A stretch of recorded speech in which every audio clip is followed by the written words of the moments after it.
Hey plugin, it's Matt here with the Yale Assure Bluetooth Smart Lock. Now this is a lock that goes on your front or back door as part of the entry and has a lighted keypad and works through your phone as well and is Z-Wave enabled.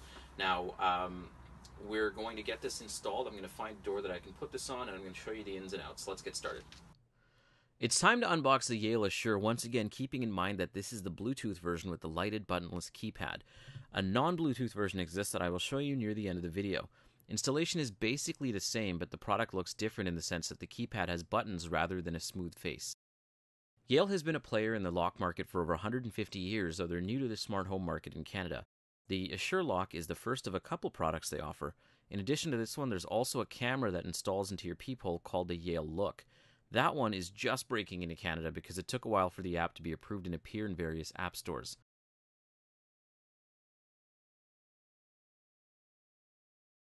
Okay, you see that latch and strike piece there? It plays a huge role in this video, as you'll see.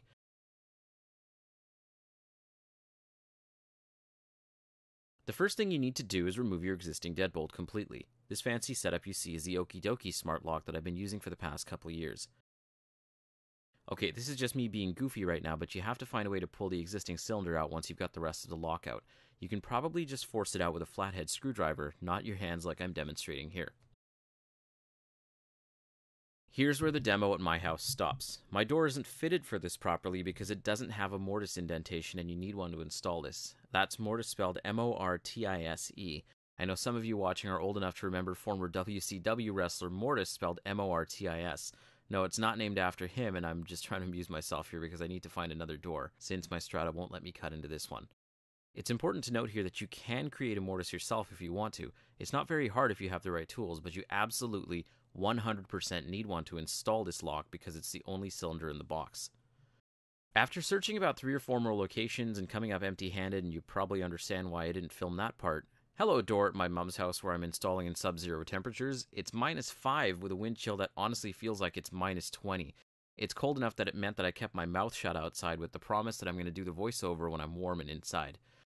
Okay, we're going to start by removing the existing deadbolt on this door and starting the install all over again. The latch and strike cylinder might not be the right size for your door right away. There's a button that extends it a couple inches so it's the same size as your other latch and strike. Great, so we're one step further now than we were before, but I've hit another snag which is actually going to bring the door search to an end for me. The deadbolt on this door is a fairly standard size and it's too small for this to fit through and needs to be widened to work. This unfortunately isn't a flexible capability of this lock, and this is where you might have to call in a professional since it isn't an easy task. You can't really make any false moves on this one. Yale includes sizing templates, but since I'm not going to be installing this permanently, we're going to have to go inside now where I'm going to show you the functionality and the way this keypad works. That part's easy in comparison. The only thing to keep in mind here is that while I can show all of the manual handing and setup procedures, the deadbolt itself won't be functional since I can't properly install all the pieces together without a door between them to hold the whole thing screwed together. I've laid out all the pieces on the table here. I'm actually going to remove the rubber plate on the internal housing. What we need to do now is basically just connect the wire from the external keypad to the internal piece and then put the batteries in.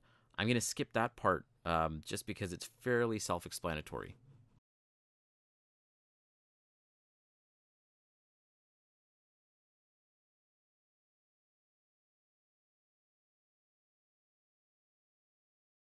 The first thing you'll be prompted to do is set up a master code, which is what I'm doing here. You then need to confirm the master code again, and the device will manually hand itself, which means that it will activate and confirm that the manual deadbolt can lock too. As I mentioned earlier though, I can't show that off without a proper install, which is why the deadbolt is stationary. Let's set up the app now, which is pretty simple. Just download the Yale Assure app from your appropriate app store. Pretty straightforward, really. You just need to set yourself up an account, which the app does walk you through. After that, you just click on to sync the app to your door. There's no fancy lock to phone settings you need to play with. The app does it all itself.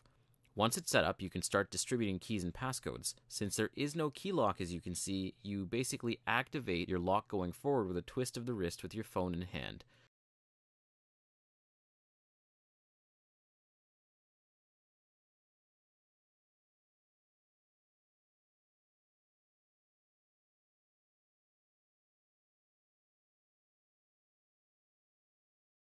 The last thing I wanted to leave you with is that shot of both the Bluetooth and non-Bluetooth locks. Both installed the same way, but obviously function and look differently.